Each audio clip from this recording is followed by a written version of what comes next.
Hello friends, welcome to my channel English with JB Sir. My name is Basurajappa, an English teacher. Today let us learn how to correct some of the sentences. ಸುಸ್ವಾಗತ ಸ್ನೇಹಿತರೆ. ಈ ದಿನ ನಾವು ಕೆಲವು English ವಾಕ್ಯಗಳಲ್ಲಿ ತಪ್ಪಿದೆ, ಆ ವಾಕ್ಯಗಳನ್ನು ಸರಿಪಡಿಸೋದು ಹೇಗೆ ಅನ್ನೋದನ್ನು ಕಲ್ತ್ಕೊಳ್ಳೋಣ. ಆ ದೋಷಗಳೇನಿದೆ ಅದನ್ನು ಸರಿಪಡಿಸ್ಕೊಂಡು ಸರಿಯಾಗಿ ಬರೆಯೋದು ಹೇಗೆ ಅಂತ ತಿಳ್ಕೊಳ್ಳೋಣ. ಈಗ ಮೊದಲನೇ ವಾಕ್ಯವನ್ನು ಗಮನಿಸಿ. My brother lives in abroad ಅಂದ್ರೇನು? ನನ್ನ ಸಹೋದರ ಹೊರದೇಶದಲ್ಲಿ ವಾಸಿಸ್ತಾನೆ ಅಂತ. ಅಬ್ರಾಡ್ ಅನ್ನುವಾಗ ವಿದೇಶ, ಇನ್ ಅಂತ ಬರೋದಿಲ್ಲ. ಇನ್ ಅನ್ನೋದು ಪ್ರಿಪೋಷನ್, ಅದು ಬರೋದಿಲ್ಲ. ಬರೀ ಮೈ ಬ್ರದರ್ ಲಿವ್ಸ್ ಅಬ್ರಾಡ್ ಅಂದ್ರೆ ಸಾಕು. ಅಬ್ರಾಡ್ ಜೊತೆಗೆ ಪ್ರಿಪೋಷನ್ ಏನದು ಬರೋದಿಲ್ಲ. ಎರಡನೇದು, my mother in law expired yesterday. ನಮ್ಮ ಅತ್ತೆ ನಿನ್ನೆ ದಿನ ತೀರ್ಕೊಂಡ್ರು. ಇಲ್ಲೂ ಅಷ್ಟೇ ಎಕ್ಸ್ಪೈರ್ಡ್ ಅಂತ ಬಳಸಲ್ಲ, ಅದು ಲಿಟರರಿ ವರ್ಕ್ನಲ್ಲಿ ಸಾಹಿತ್ಯಿಕ ಅಂಶಗಳಲ್ಲಿ ಎಕ್ಸ್ಪೈರ್ಡ್ ಅಂತ ಬಳಸ್ತೀವಿ. ಅದ್ರ ಬದಲು ಪಾಸ್ಡ್ ಅವೇ ಎಸ್ಟರ್ಡೇ. ಪಾಸ್ಡ್ ಅವೇ ಅಂದ್ರೆ ತೀರ್ಕೊಂಡ್ರು ಅಂತ ಅರ್ಥ. ಪಾಸ್ಡ್ ಅವೇ ಎಸ್ಟರ್ಡೇ, ನನ್ನ ಅತ್ತೆ ನಿನ್ನೆ ದಿನ ತೀರ್ಕೊಂಡ್ರು ಅನ್ನೋದಕ್ಕೆ ಎಕ್ಸ್ಪೈರ್ಡ್ ಅಲ್ಲ. ಎಕ್ಸ್ಪೈರ್ಡ್ ಅನ್ನೋದು ಸರಿ ಇರ್ಬೋದೇನೋ, ಆದರೆ ಅದು ನಾವು ಮಾತಾಡುವಾಗ ಅದನ್ನು ಬಳಸಲ್ಲ. ಪಾಸ್ಡ್ ಅವೇ ಅಂತ ಹೇಳ್ತೀವಿ ನಾವು. Next, Sandhya's father is no more.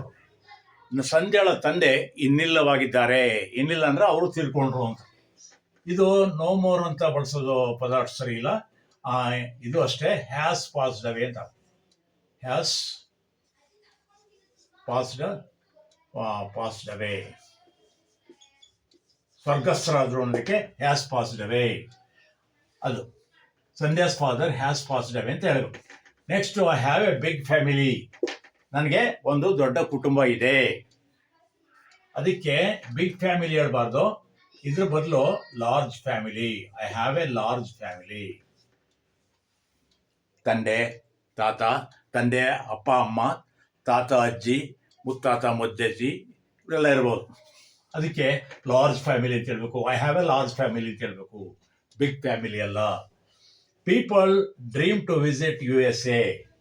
ಜನರು USA ಅಂದ್ರೆ ಅಮೆರಿಕಕ್ಕೆ ಹೋಗ್ಲಿಕ್ಕೆ ಕನಸು ಕಾಣ್ತಾರೆ. ಇಲ್ಲಿ USA ಜೊತೆಗೆ ದ ಅಂತ ಬರಬೇಕು. ಇಲ್ಲಿ ವಿಸಿಟ್ಗಿಂತ ಪೀಪಲ್ ಡ್ರೀಮ್ ಆಫ್ ವಿಸಿಟಿಂಗ್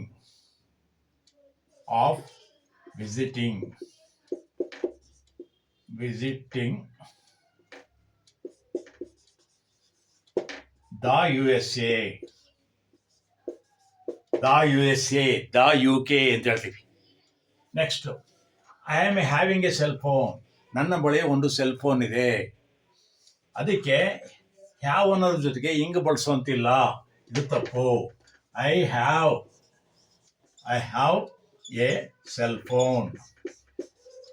ನನ್ನ ಬಳಿ ಒಂದು ಸೆಲ್ ಫೋನ್ ಇದೆ, I have a cell phone ಅಂದ್ರೆ ಇದು ಪೊಸೆಷನ್ ತಿಳಿಸುತ್ತೆ. ಪೊಸೆಷನ್ ಅಂದ್ರೆ ಹೊಂದಿರೋದು. Owns, I own a cell phone ಅಂದ್ರು ಒಂದೇ, I have a cell phone ಅಂದ್ರು ಒಂದೇ. Next, last one, he came with luggages.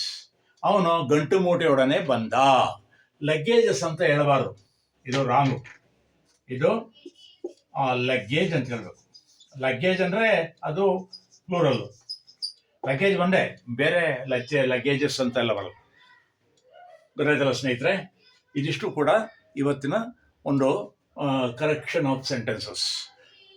ನಿಮಗೆ ಈ ಒಂದು ವಿಡಿಯೋ ಇಷ್ಟ ಆದರೆ ಲೈಕ್ ಮಾಡಿ, ಶೇರ್ ಮಾಡಿ, ಹಾಗೆ ಸಬ್ಸ್ಕ್ರೈಬ್ ಆಗಿ ಬೆಲ್ ಬಟನ್ನ ಒತ್ತಿ ಅಂತ ಹೇಳ್ತಾ ನಿಮ್ಮೆಲ್ರಿಗೂ ಕೂಡ ಥ್ಯಾಂಕ್ಸ್ ಹೇಳ್ತೇನೆ. Thank you all.